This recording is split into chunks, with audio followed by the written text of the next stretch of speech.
Hello, I'm Dr. Joe Northup. I'm very honored to be participating in the SAGES virtual meeting this year.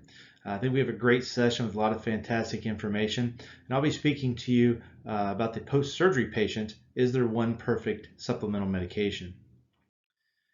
This is my disclosure slide, nothing relevant to our discussion. So what are the initial barriers when looking at using a supplemental weight loss medication?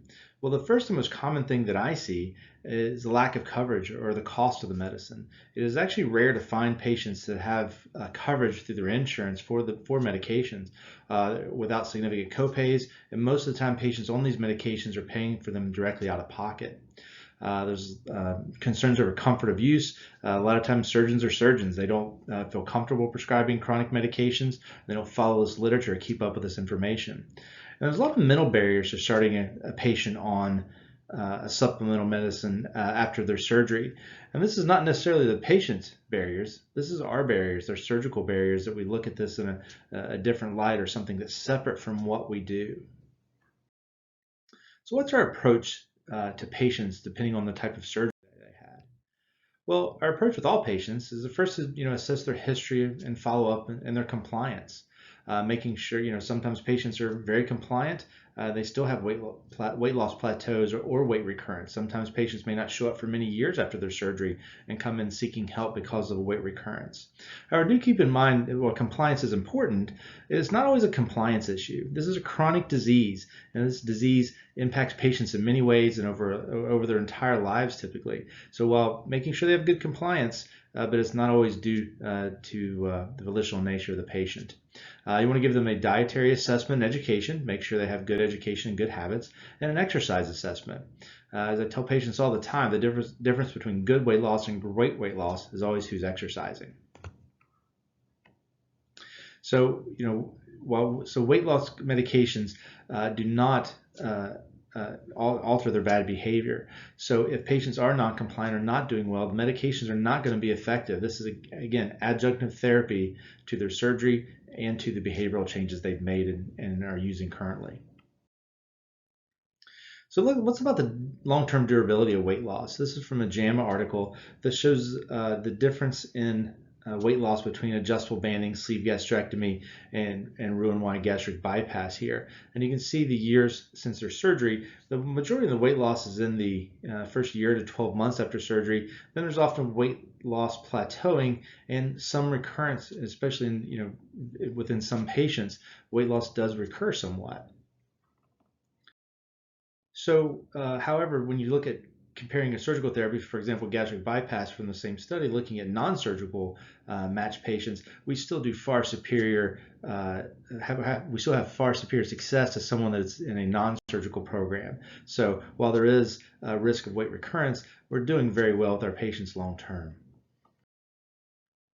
So what's the approach to adjustable bands? So the approach to the band's a little more challenging than other types of surgeries. While I strongly feel our first response to someone with weight recurrence or weight plateauing shouldn't be a conversion or a revision to another operation. However, we'll say with the band, I personally have a very low threshold to consider a secondary operation to sleeve gastrectomy or Roux-en-Y gastric bypass, as many patients with the band just didn't respond well to having the band. So I do put revision conversion of the band at a very low threshold if they're struggling with their weight. The other way to look at the medication is this going to be, the patient want to continue with the band, you want to continue managing it, and this is a co-medication with the band.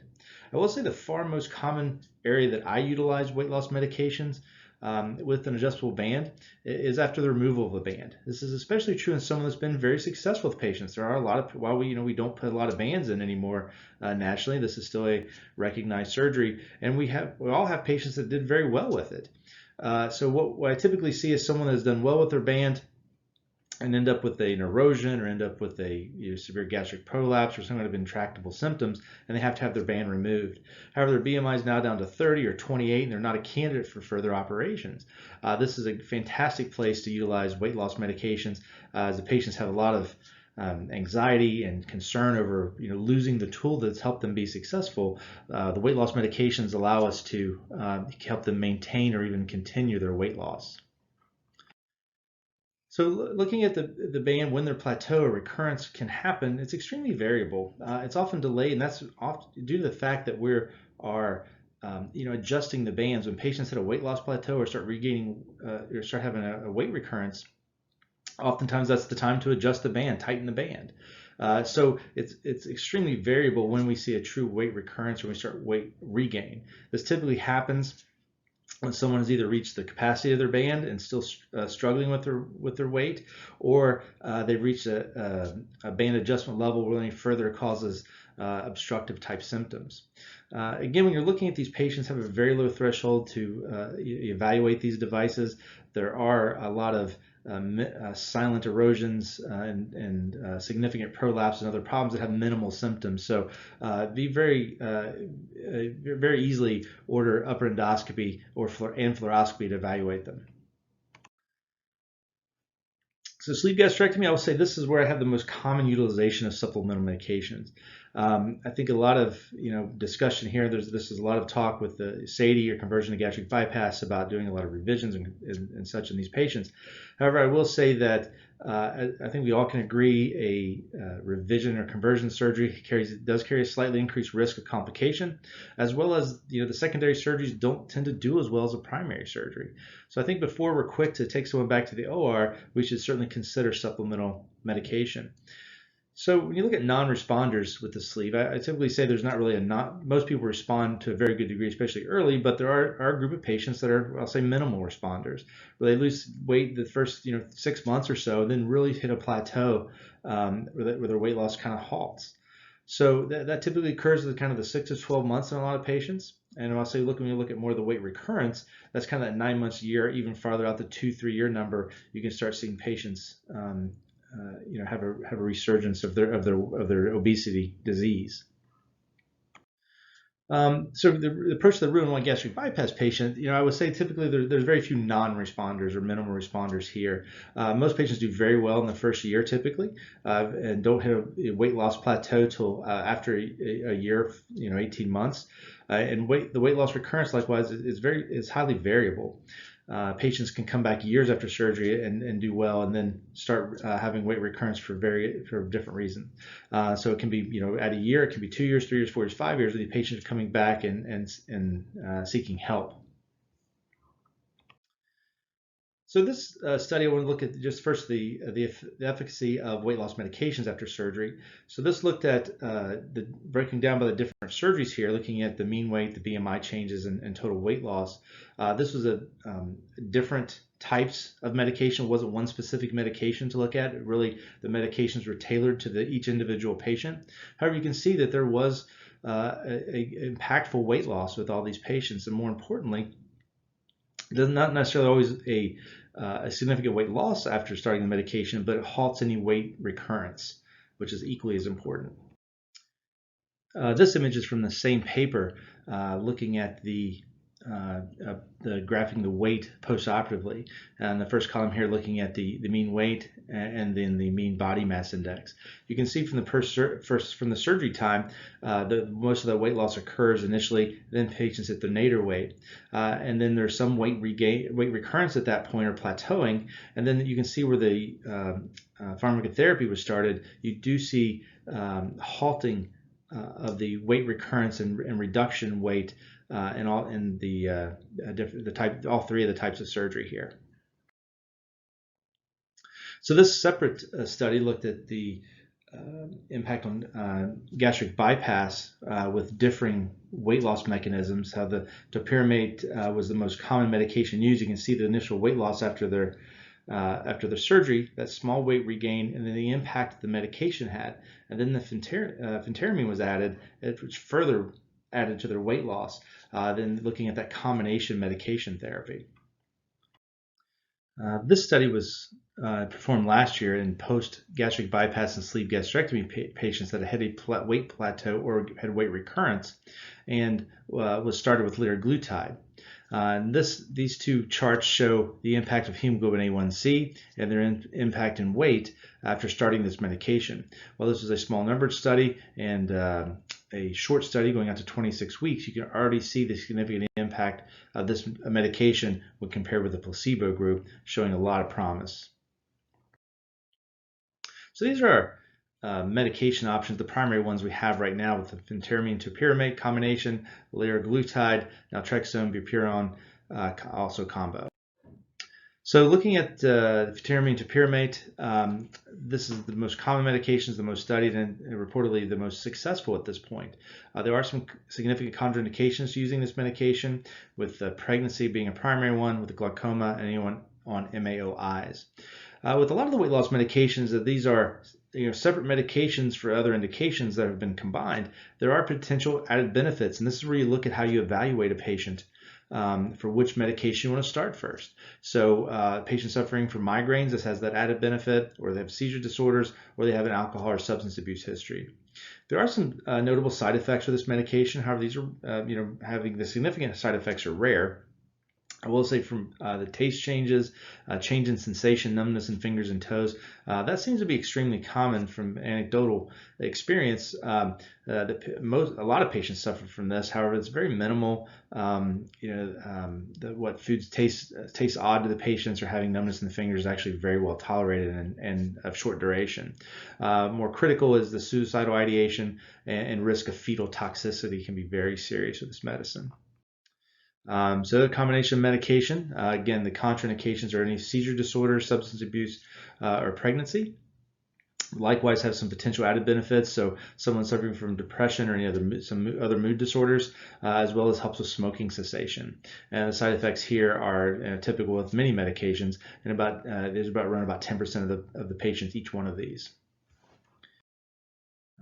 Liraglutide, the GLP-1 agonist. So there's some significant contraindications here. Also, medullary thyroid cancer, patients with MEN2 or family history of medullary thyroid cancer. Pregnancy, someone with suicidal thoughts, or anyone with had history of chronic pancreatitis. This does help treat migraines and seizure disorders.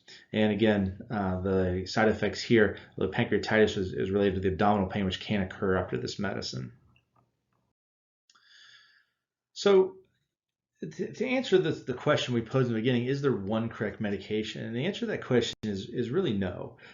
So each person needs to be individualized with that you're putting into adding a medication to, depending on their medical history, their response, etc. So this is my pathway. This is what I use as we have using patients on adjuvant therapy. So when patients do a weight loss plateau, weight recurrence, we have them. They come back in and be evaluated. We have them evaluated by their primary physician or their provider. To make sure there's no contraindications that we're not aware of with starting these medications. We do provide a lot of behavioral and dietary education, make sure they're having good follow-up with compliance, and have them spend a lot of time with our dietitians. And we typically start the medication. Well, again, there's no one specific medication. I typically start patients on the phentermine topiramate combination. This is very well tolerated. I have a lot of experience with this, and it does very well for most patients. So that's typically where I would start, barring contraindication. We start them on a low dose of this medication, and to kind of advise them on side effects. So we see them back typically in 1 month, and the first month is not really targeting for weight loss. It's really assessing for any type of side effects that we see. So this is really the first visit back, is making sure they're not having any negative effects of starting the medicine. If they're not having any negative effects, we continue the medication and then see them monthly to track their weight loss. If they continue to do well in that first to 3 months, start losing that 5% to 10% weight loss, continue the therapy. If their weight loss are having some weight loss and maybe not as much as they would like or we would like to see, so it's kind of less than 5%, we can easily increase the dose of this medication, reassess them for side effects, and continue the medicine. You can also add a medication. Putting patients on 2 different medications or supplemental medication actually can be a lot of benefit. If we're not seeing much response at all, again, it's not rare to have, some patients don't respond well as others to surgery. Some patients don't respond as well to certain medicines. So you can change to one of the other medications. Likewise, if the patients are having side effects or have very minimal to no weight loss, again, stop that medicine and try another one.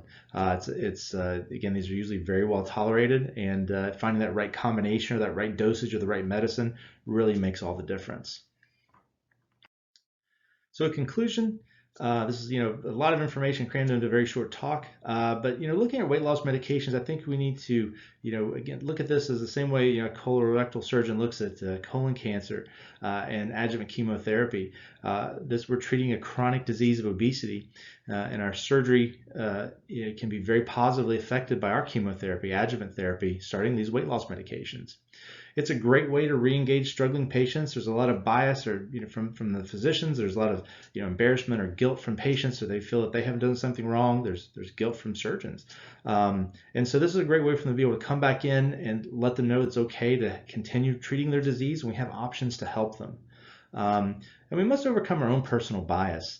I will say that I personally really struggled in the beginning to start utilizing medications as much as I do now. I felt that if someone regained weight 14 months after a sleeve, started regaining or had weight recurrence after a sleeve 14 months after surgery, that maybe I didn't do the surgery well, or maybe I did something wrong, or was I blaming the patient for not participating with their diet or not doing any exercise.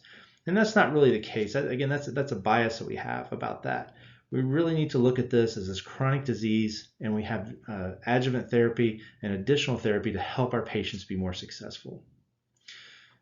So again, thank you very much for allowing me to participate in the SAGES conference this year. I'm happy to answer any questions that you have. That's my email. Feel free, anyone watching this presentation is welcome to email me at any time. Thank you very much.